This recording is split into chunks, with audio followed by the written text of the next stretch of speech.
In the last 3 days, I've risen. This is the third occasion. I'm rising with a degree of agony, anxiety, anger at what is happening in the Kashmir Valley. हमने सत्ता पक्ष की तरफ से सुना जो बोले हमारे कोलीग, लेकिन बात हुई है वहाँ पर जम्मू कश्मीर के अंदर, जम्मू प्रांत में, लद्दाख प्रांत में, बाकी प्रांतों में विकास किस तरीके से होगा, इसके बारे में बात हुई। बहुत गंभीर बात है, उसके बारे में चर्चा होनी चाहिए। लेकिन आज हम लोग सब यहाँ पर ये चर्चा कर रहे हैं कि हालात क्या है कश्मीर के घाटी में। Today is the 32nd day of the curfew, sir. 32 days of continuous curfew, every day firing taking place, every day somebody being killed, every day you have people being injured. Why is this agony and pain continuing, unrelenting in the valley, and how can you stop it? That is the issue before us. We are not talking of the old packages for Kashmir that all of us have announced and why they are not being implemented. They are important. It's the development of the other regions of Jammu and Ladakh, they are important. But right now the issue is what is happening in the valley and why are we not able to control it. Nobody from the Home Ministry is here, sir. Yeah. But taking note is coming. Nobody from the Home Ministry. Taking note. Nobody, not even MOS. Somebody from Home Ministry should be here. Sitaram ji, Ramesh ji, I'm taking note. It is coming. Jairam ji ki. आप दो चार home minister ले लीजिए ना, आप दो चार MOS ले लीजिए ना, क्या प्रॉब्लम है? कोई नहीं है। दो चार एमओएस आप इंस्टीट्यूट कर लीजिए। क्या है?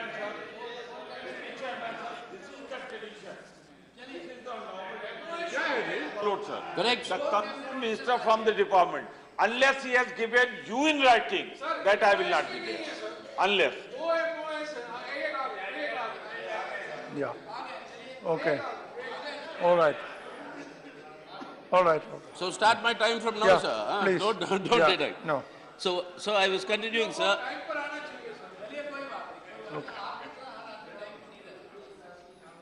Sir, I am continuing with the same anguish, the same anger, the same anxiety, that what is happening after 32 days of curfews. We have not yet come to any way of trying to find a solution to the situation there. I've suggested the last 2 days, stop using of these pellet guns, start the political process, call an all-party meeting in Delhi, call a meeting there in Jammu and Kashmir, consult all shades of opinion, and start this process of a political dialogue without which there cannot be a solution. Unfortunately, till now, this has not happened, and I again demand that this should be done immediately. Of course, there is a question of Pakistani interference, cross-border infiltration. There'll be all the questions are always there, and we have always, I think this whole House, the whole Parliament, the whole country has without any hesitation said that there is something that must be stopped. We always stood against it, we will stand against it. They have no business to interfere. That's a different question. But remember, sir, I want you to listen to this point. I'm listening, yeah. Even a vulture, when it dips down to eat on the carcass, it comes down only when it smells blood. Only when it smells blood that there is a dead carcass, the vulture comes down to feed on that carcass. That blood is being spilled, and we are allowing vultures across the body to come and feed on that. Why is that blood being spilled? Why is there a trust deficit today in the valley? Why is there amongst the people a degree of alienation? That is the question that needs to be addressed. We have to stop this violence, that is one aspect. But address the trust deficit. Why is that trust deficit happening? Sir, remember, we have to ponder why the people of Kashmir, who at the time of our independence fought against the Pakistani raiders, men and women, to defend our independence, even ignoring the religious affiliation of the people. Everywhere in North India, particularly Punjab and in Bengal, you had a communal Holocaust. You had Mahatma Gandhi not here at the Red Fort when our flag was flying on the day of independence. He was there on a hunger strike to stop the communal riots at Noakhali and in Bengal. But in Kashmir, there was not a single communal clash. Please remember that. They started with that aspiration of independence and coming and joining India and overthrowing the feudal oppression there. The only state in the country where the land of the landlords was confiscated without compensation and given to the tiller of the land. Only state. You signed it. There was a Maharaja who signed that bill, who is sitting here with us. The only state, sir. The aspiration was for a prosperity, for a unity, maintaining that uniqueness of what is called the Kashmirian. We have talked about that uniqueness of the Kashmirian, sir. I've said it here a number of times. I've said to Dr. Saab, who was then the Maharaja of the Dogra Empire, at that point of time, when you had the Pari Mahal, and he said it's opposite his house. On the other side of Pari Mahal, diagonally opposite, you have the Shankaracharya. You had a culture where all religions were intermingling with each other, and it was at that Pari Mahal that Dara Shikoh, who ought to have been the Mughal Badshah. That's a different story of history. But that is where he was inspired to write the treatise called Majma'ul Bahrain, the mingling of two oceans, of Sufism and Vedanta, and how both of them are mingled together for the sake of advancing humanity. That is Kashmirian, sir. No communal clashes. The unity, that wuhud, that wuhud as it's called, that unity of purpose of life, what is it? That is that Kashmirian that you are talking about that has to be kept in mind. Why are these people today alienated? We need to address that question. If you do not, we talked of Article 370. Many say, why is it only for Jammu and Kashmir, Article 370? You have Article 371. You have Article 371 A, B, C, D. I am a beneficiary of Article H. It goes up to H. I am a beneficiary of one of those articles which deal with Telangana. Now the state is divided. That's a different point. At that point of time, you defined who is a domicile.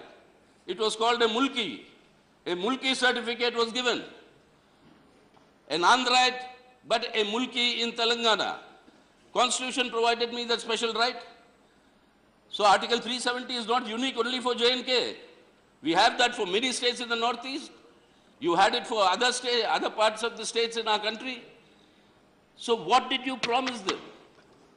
That autonomy, which one of the Indian Prime Ministers said, the sky is the limit for that autonomy. You know which Prime Minister I'm talking about? Mr. P.V. Narasimha Rao. But he said sky is the limit. We've heard the repetition of what Mr. Atal Bihari Vajpayee said, of the Insaniyat, Kashmiriyat and Jamhuriyat. Democracy, humanity, humanism, and your Kashmiriyat. The leader of the opposition has correctly said that being repeated by somebody who doesn't carry that credibility today doesn't make any sense. That's correct. But remember, sir, it was not only the slogans that Mr. Vajpayee gave. Mr. Vajpayee, on the 19th of November 2000, declared what is called, famously known as the Ramzan ceasefire. He talked with the Hizbul Mujahideen and declared a unilateral ceasefire from India. Mr. Vajpayee did that. And then, on January 22nd, 2004, Mr. Lal Krishna Advani, as the Deputy Prime Minister, as the Home Minister of India, he calls a roundtable meeting, going out of the way, calls the leaders of the separatist movement to Delhi for a discussion. The same BJP government, sir. So mere slogans are not sufficient. What is your concrete action? What are you proposing now? How do you want to carry this process forward? If Mr. Vajpayee can declare If Mr. Advani can call a roundtable meeting with Hizbul Mujahideen and the separatists, what is preventing this government from initiating the political dialogue and the political process? I told you, as far as Pakistan is concerned, on that there is absolutely no different shade of opinion. But then with Pakistan, is it not our job to shame Pakistan in the international fora? To tell them how they are interfering in our independent affairs of our country? What are you doing with that Indo-Pak dialogue? Blow hot, blow cold? When you want to wish happy birthday, you suddenly land in Islamabad. And then after that, you stop all these talks. These can only be, and it's already been said. My friend Mr. Sharad Yadav has already said it. By giving your nuclear parity to Pakistan, you cannot have the option of any war with them. What are they? Diplomatic channels. Well, how are we using them? Are we using them? So there is that trust deficit among the people in Kashmir is for a string of betrayals of the promises that we have made. I have here a whole book of documents. If you want, I'll give it to the Home Minister to refresh his memory. They must be there in his files. I have here all the working group records. One of these working groups was headed by our chairman, our honorable chairman at that time, in 2007. All the recommendations are here. These also I'll give to the government if they want to refresh their memory. Then after 2010, we sent an all-party delegation. I told you yesterday, leader of the house was there, I was there. We all went there. After that, we met the leaders, the Hurriyat leaders. Government was not very happy, but we insisted, we went there and we met them. And then the situation was returning to normalcy. We appointed a team of interlocutors. The team of interlocutors was announced in this house. The team of interlocutors gave their report. Where is that report? Why is it not being placed in the house when it was decided in the house and announcement made here? What are those recommendations? Unless you address this central question of the promises made to the people of Kashmir at the time of independence and the string of betrayals that have happened since then, I can go through the history if you want to. Hear that, sir. What all happened? What was the 1953 understanding? What happened subsequently with the Sheikh? The arrest of the Sheikh. What happened to that? And after his untimely death, how a democratically elected government was toppled? All those issues we can go into, but that's not the point. That won't solve the problem today. The problem today can be solved only if you initiate this political dialogue on the central issue of the promises made to the people of Kashmir. How are you going to implement that? And on that, I've been urging them, sir, I've been urging this government all along that these attacks, that this can only come through an atmosphere of trust. If there's a trust deficit, you have to create an atmosphere of trust. If every day you start saying abrogate Article 370, are you creating trust? If every day you say in the name of Gauraksha, I am going to kill, and you hang 2 Muslim youth in Latehar in Jharkhand on a false allegation, you murder Akhlaq in Dadri on a false allegation, is that creating trust? Love jihad, ghar wapsi, all this atmosphere that is created in the whole country is actually vitiating that trust. I want this government to seriously ponder it, because the point is to solve the problem in Kashmir, which is actually a wound for all of us. It is paining all of us, and it should be paining the whole of India. How do you address that point? Create that trust. To create that trust, you will have to have that credibility in creating that trust. Merely repeating what Atal Bihari Vajpayee said is not going to create that trust. Create that trust by your behavior. Create the trust by stopping this entire campaign saying abrogate Article 370. create that trust by stopping this communal polarization that is taking in the country. And only then can we actually create the conditions that why, when we went in 2010 to Kashmir, Jammu and Kashmir, we were told that at best there are only 200 to 300 militants. Today, the official Home Ministry's assessment is there something to the tune of 3,000 to 4,000. Why did they grow? Why did this happen? Please, unless you address that central question of that political trust deficit and address these important issues of the promises made to them on the question of autonomy, on the question of Article 370, on the question of Article 370, I don't think we can resolve this thing. So what is to be done, sir? I urge this government once again, please discuss all these issues and discuss them with an open mind. Don't fix up any agenda of that nature which is limiting. Discuss that with an open mind, listen to all the ideas, and within the framework of what we have promised Kashmir, the state of Jammu and Kashmir at the time of accession to the Indian Union, we'll have to remove all the inadequacies that have happened in the past. At least start addressing that issue.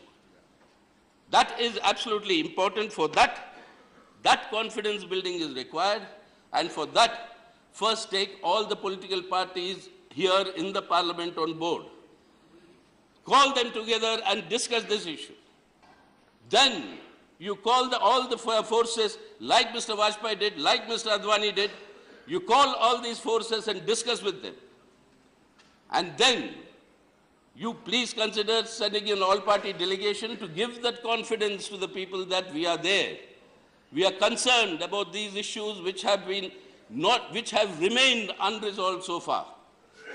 And that, sir, is what is required right now. So therefore, I might end by only re-urging the government.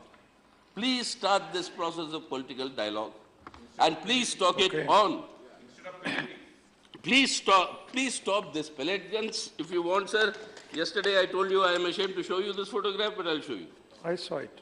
You saw it? I saw it. Look at this. What is this? Inside photo also I saw. I know, inside photos I'm not opening. But what is this, sir? I mean, how are you going to get any trust of the people if you show this? Enough, please. Stop this and immediately start this political process. Please, that is my urging to the government. Thank you. Thank you.